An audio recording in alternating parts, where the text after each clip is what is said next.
Wala na maging pa-impake. Natulog lang kami. Sobrang pagod.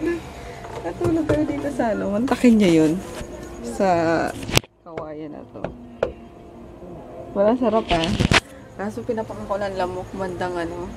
3 AM ata yun. Nung pinatay yung ilaw. Pero okay lang. Daddy! Napaka... Bastos na malit. Parang kang siya. Power compels you. Simple ka pa. Power compels you. Yan, naayos ko na yung Sira. dala namin. Kunin ko na lang doon yung mga basa. Basang sisi. Maisang pa. Ang kulit ng ano dito. May ano pa. May... Kala ko aircon eh. Si electric fan lang pala. In fairness naman ah. Galing yan. Ay! Wala pala tinanggal saksakan. Lagay mo na doon dali. Okay, balik. Sa kanyang cradle. Cradle of filth. Yan, nagliligpit na kami. Dami pa rin tirang ulam. Inuwi ko na nga yung ano eh. Yung adobo. Sayang. Ayun, ready na sila sa labas. Iimis na lang kami ng mga kalat. Yes, froggy na lang natitira kahit kailan talaga to eh. Late. Nauna nang bumangon yan.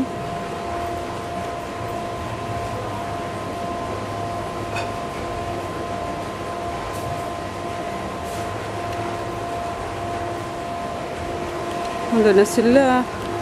Nauna na. Tinitreat na naman yung pool as usual. Uwi na kami. And we're back sa Baclaran. Ayan. Ano lang. Almost 2 hours din eh, no? Yung biyahe namin. Grabe. Ang daming tao sa bus. Kahit Sunday na. Ewan ko saan pupunta yung mga tao. Talagang talikuran pa yung mga naka-standing position doon. Morning. I'm still alive. Can't you see? Man, check it out. Daming loot. The spoils of war. Ano. Check it out. Ayan ba yan? There's more where that came from. Dami namin na uwi. Tapos The winner is me. ang tibay nito sa ilungan eh, no? Hindi ko pa niyayang matulog na eh. Wala. Hanggang ngayon eh, may pumunta kumato. Ayun, nagwawala na daw si Groot, sabi ng kapatid ko. Kaya, dali-dali din kami umuwi na eh. Tapos ihina. See you later. Oh, excited oh. Yan na. Nagwawala daw mga to eh. Stippy oh. Ano mga bata lang din eh. Oh. Miss niya daddy. Hi Grootin, what about me? What about me, Groot? What about me? Huh? What about me? Ah. Hi Tippy. Hi. Si daddy lang inano nila eh. Yan si Marie. Gising na siya. Halika na, may ano kami dito, Marie. May dala kaming... Buksan mo nga dati. Kumain na to? Hindi pa. Hindi pa po. Ubus na daw po yung dog foods nila. Sige. Ikaw mag-almusal ka na muna, ha? Yehey! Dumating na yung inaantay kong lipstick. Yung galing kay Tita Connie. Galing US pa. Yung Provocalypse. Yun. Excited talaga yun. Tagal ko nang inaantay ito eh. Tapos may pa eh, may ine-expect pa akong isa pang ganito rin. 3 piraso lang din. Kaso wala pa akong balita eh. Basta na kaya yun. Parantayin ko na lang. Galing naman Finland yun.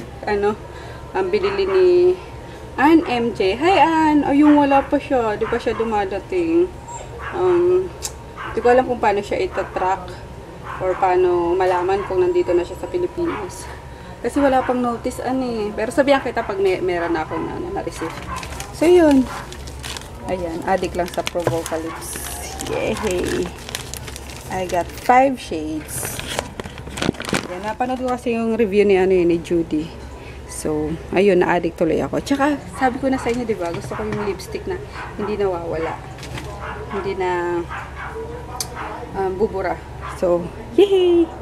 Thank you, Tita Connie and Tina. Ayan, 5 shades. Tatry sana akong magsagot ng mga inquiries. Kaso inaantok na ako. Kasi nga, kulang yung tulog ko. Mga 12 a.m. kaya yata kami natulog. Tapos lumising ko ng kaagad. Kaya pagod pa sa biyahe. Kaya yun, idlip muna ako. Naantay ko lang din si Kolokoy. Mamaya ako magsasagot ng mga messages. Tapos Froggy, naglalaro na naman. Sabi matulog na eh. Kainis. Bye bye, see you later. Naglalaro na naman nanay ko si Natsu. Ano yan, toro? Toro nga, gago. Ginawag toro si Nacho Buboy.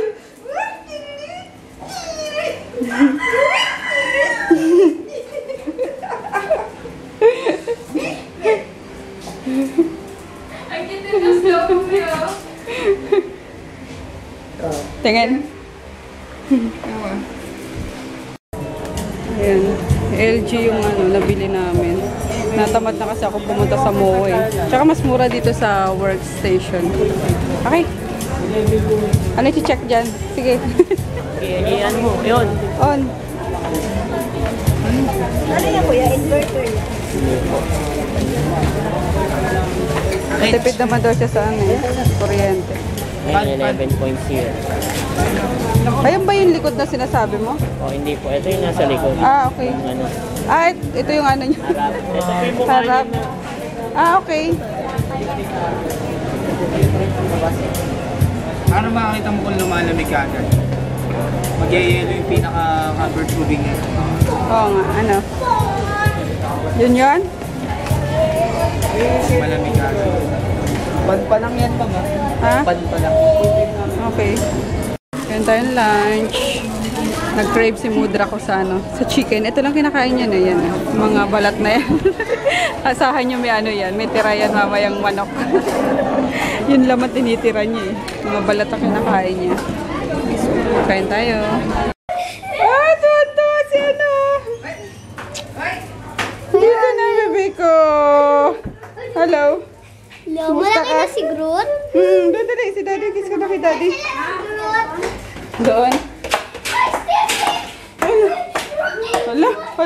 Hala, ito talaga sinachububay pag Hi, Kuya Peter.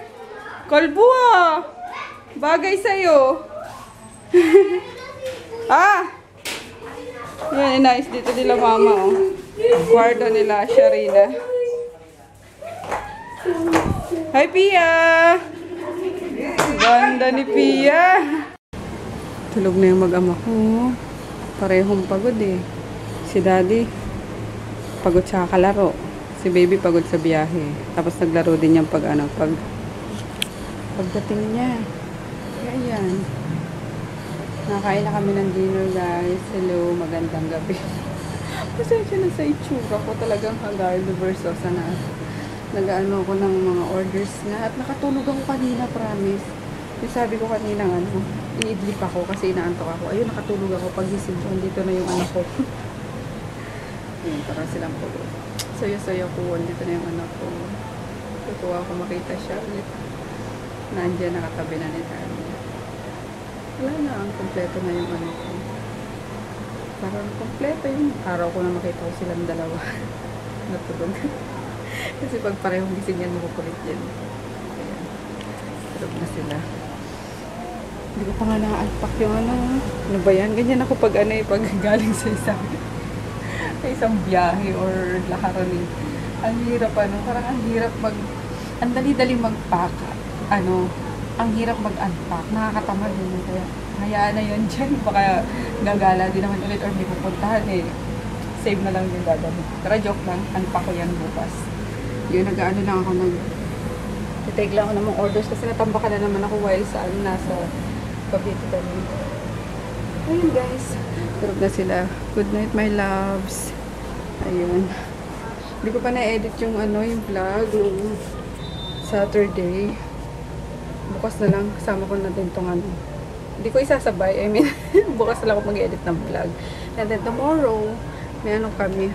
Magiging busy kami kasi dumating na rin yung kasama na nila Nene. Dumating na yung magagawa ng bubong sa taas. Ayun.